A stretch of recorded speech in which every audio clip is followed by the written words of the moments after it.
അൽഹംദുലില്ലാ അൽഹംദുലില്ലാ അൽഹംദുലില്ലാ അൽഫമറ. പ്രിയമുള്ള മുഅ്മിനീങ്ങളെ, അല്ലാഹു സുബ്ഹാനഹു വതആല ലോകത്തെ ഏറ്റവും പുണ്യമാക്കപ്പെട്ട മസ്ജിദുകളിൽ രണ്ടാം സ്ഥാനത്ത് നിൽക്കുന്ന മസ്ജിദുൽ നബവിയാണ് നമ്മളിവിടെ കാണുന്നത്. മസ്ജിദുൽ ഹറാമിൽ 10 ലക്ഷം കോടിയും അള്ളാഹു കൂലി കൊടുക്കുമ്പോൾ ഈ മസ്ജിദിൽ വെച്ച് ഒരു റക്അത്ത് നിസ്കരിച്ചാൽ ലക്ഷം കൂലി അള്ളാഹു നൽകുന്ന ഈ മസ്ജിദിൽ അൽഹംദുലില്ലാ ഇന്നലെ രാത്രി ഞങ്ങൾ നമസ്കരിച്ചു. ഇന്ന് പകലാണ് ഈ വീഡിയോ ചെയ്യുന്നത്. ഏതായാലും അൽഹംദുലില്ലാ ഒരുപാട് ആളുകൾ ദുആ കൊണ്ട് വസിയത്ത് ചെയ്തിട്ടുണ്ട്.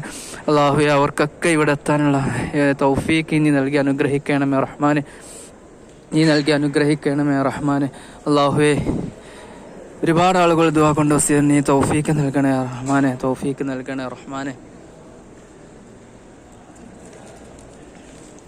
മസ്ജിദുൻ നബവിയിൽ വെച്ച് മസ്ജിദുൻ നബിയുടെ ചാരത്ത് അന്ത്യവിശ്രമം കൊള്ളുന്ന ഹബീബ് സല്ലല്ലാഹു അലൈഹി വസല്ലമ തങ്ങളുടെ അടുത്ത് പോയിട്ട് സലാം പറയാൻ ഞങ്ങൾക്കും ബന്ധപ്പെട്ടവർക്ക് നീ തൗഫീഖ് നൽകി അനുഗ്രഹിക്കണം റഹ്മാനെ.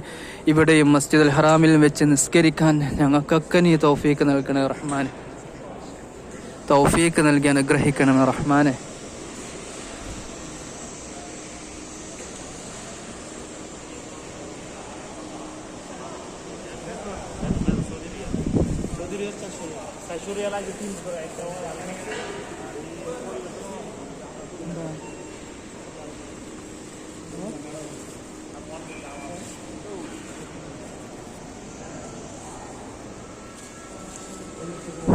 വെള്ളക്കൊട്ടാരമാണ് നമ്മൾ കാണുന്നത്.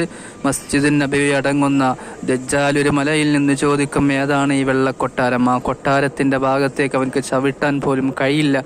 ആ ഒരു ഭാഗമാണ് ഇതും. മസ്ജിദുൻ നബവിയുടെ ഭാഗവും അതുപോലെ തന്നെ മസ്ജിദുൽ ഹറാമിൻ്റെ മക്കയിലേക്കും പ്രവേശിക്കുകയില്ല.